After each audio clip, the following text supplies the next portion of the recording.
Vamos entonces a preguntas. Mil gracias, mi nombre es Alfonso Díaz, no tengo una afiliación institucional, soy un gran colombiano, pero cuando se habla de diálogo, ¿qué se puede esperar cuando todo indica que, que no hay con quién, como se dice al contrario de lo que se dice en los partidos de fútbol o de béisbol, sí hay con quién, pero aquí pareciera que no hay con quién, porque pues básicamente años han mostrado que el otro lado lo ve como un juego de suma cero. ¿Y quién puede convencerlos? Cuando alguien como Pepe Mujica dice que está más loco que una cabra, lo deja uno pensando bastante. Sí, fíjate, el diálogo es de dos. No existe el diálogo unilateral. Ahora, el diálogo debe ser primero respetuoso, concreto y con resultados. Si no, es una burla. Si tú habilitas el diálogo como una estrategia para ganar tiempo en un interés de tu partido, de tu visión, eso no es diálogo. Ahora, el diálogo comporta pretensiones y cesiones de ambas partes. Es como uno en un litigio, tú vas a concluir un litigio. La transacción, ¿qué es la transacción? La transacción es el resultado de un litigio que pudiéramos decir es un diálogo. Es un acuerdo de voluntades. Ahora, la agenda debe ser la materia del diálogo. Tú puedes aspirar 100 y de repente en el diálogo logras 50, 60 de ambas partes. Lo que sí yo he venido sosteniendo en esto de avanzar y recoger, de procurarse un beneficio, repito, dilatorio con el diálogo, es que mientras nosotros no tengamos una forma acertada de aterrizar, hablo de las concreciones, de los resultados, hermano, la crisis social nos puede llevar por delante. Yo no sé si ustedes han visto en las redes sociales, pero lo que alertamos hace 3 años atrás está comenzando a suceder en el país de manera progresiva. La gente comienza a buscar la comida y se comienzan a expresar pequeños saqueos puntuales en diferentes sitios del país. Se habla de más de 800 saqueos, pequeños saqueos en diferentes partes de la geografía nacional. Eso es un indicio.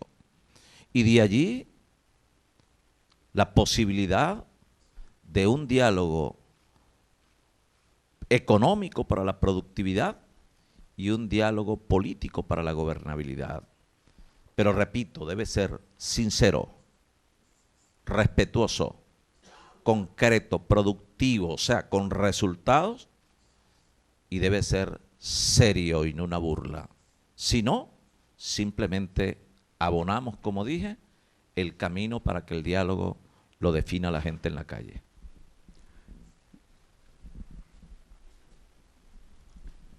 Okay. Sí.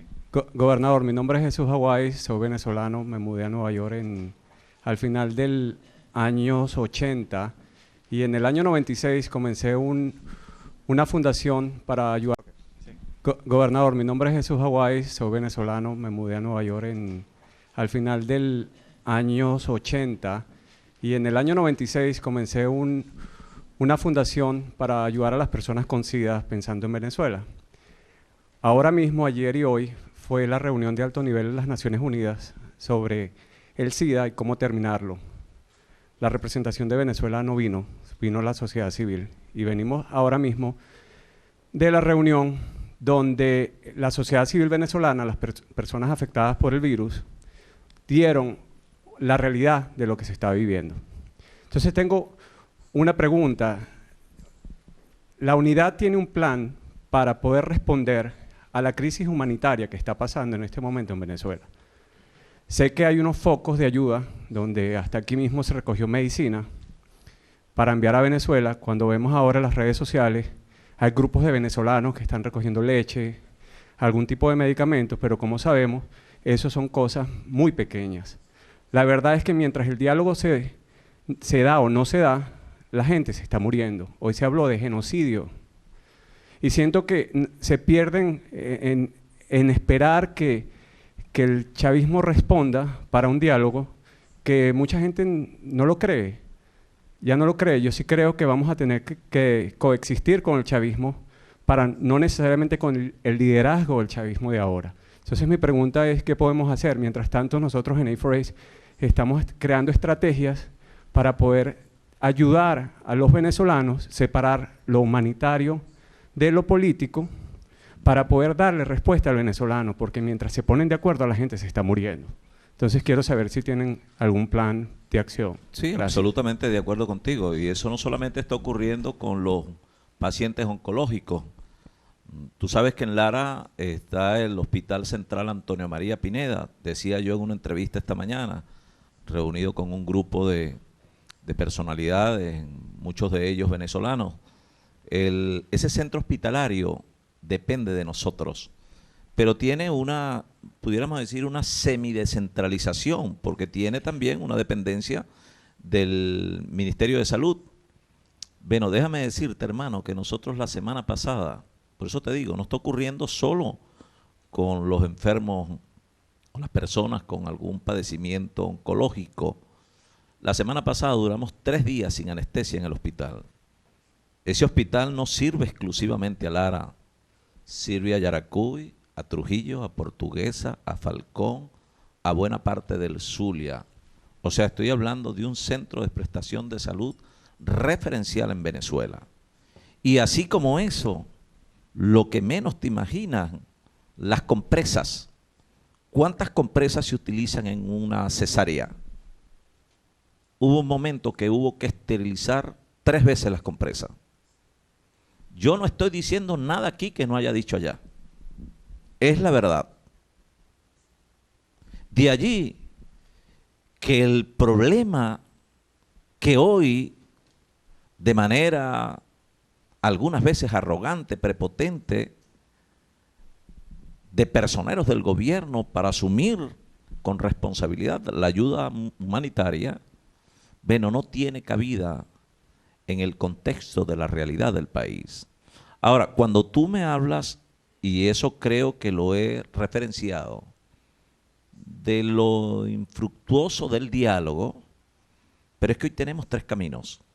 Pareciera, para algunos, seguramente muy pragmático en la palabra, digo, pero si el gobierno, como en efecto, sigue bloqueando, obstaculizando el camino de la salida referendaria, y si no hay la capacidad, la madurez política, la voluntad para acordarse en un diálogo, más que en un diálogo, en un entendimiento por el país, hermano, la salida la tendrá la calle. Y si algo nos invita a reflexionar en cada escenario sobre estas circunstancias y la gravedad del momento, es precisamente, más que llamar la atención, llamar a la reflexión, especialmente al gobierno, sobre esta realidad cruda, pero que nos puede llevar a una guerra fratricida entre nosotros, hermanos venezolanos. Y esa también es una verdad. Decía lo que ocurrió por allá en el 89. Y nosotros debemos posar también nuestra mirada en los ejemplos de países hermanos que pudieron hacerlo. Hoy mismo, como un referente importante para tomarlo en positivo, está el diálogo que inició el gobierno de los Estados Unidos con el gobierno de Cuba. después de más de 50 años de diferencias políticas, y Cuba no ha dejado de ser comunista y los Estados Unidos no ha dejado de tener su gobierno democrático, pero allí privó el interés de sus pueblos y nadie tuvo que abandonar sus banderas. Allí está el gobierno de Colombia sentado con la FARC, con el ELN, quizás por situaciones mucho más graves que las nuestras, pudieran ser más domésticas frente a la crisis colombiana, la nuestra o las nuestras. Por eso digo, más que pasión es razón, más que valentía, sabiduría y responsabilidad frente al país y frente a la historia. Gobernador, de Caracas Chronicles, que están siguiendo la webcast, nos preguntan, ¿con quién en el chavismo cree usted que puede sentarse a tener un diálogo fructífero? Con nombre y apellido de quién en el chavismo. Mira, yo creo que no digamos, repito, para no personalizar, cuando nosotros hemos revisado los estudios de opinión, ciertamente el nivel de desempeño del gobierno está muy mal evaluado.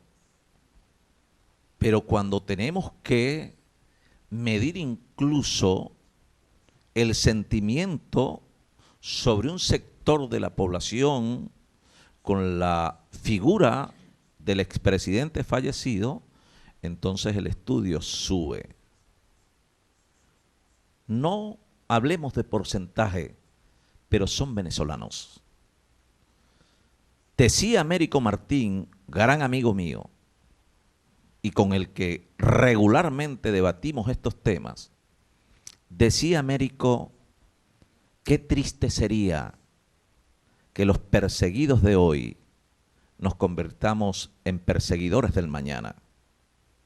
Que el sectarismo que hoy criticamos, que esa situación de irrespeto, de polarización extrema que tanto daño nos ha hecho, lo repitamos a la vuelta de la esquina sobre un cambio de gobierno en el marco de la Constitución, en el marco electoral. ¿Qué estaríamos abonando? Otra situación de crisis, un problema de gobernabilidad que no le daría tregua al gobierno nuevo que tendría encomendada la tarea fundamental de reconciliar al país y construir la paz entre todos los venezolanos, más allá de su visión, más allá de la diferencia, repito, como hermanos pensando en Venezuela. Esperamos que el gobernador nos vuelva a visitar pronto y podamos responder muchas más preguntas. Creo que en el nombre de la audiencia y en mi nombre y de corazón le doy gracias por estar aquí, pero aún más le doy gracias por su trabajo y lucha por Venezuela. Muchísimas gracias.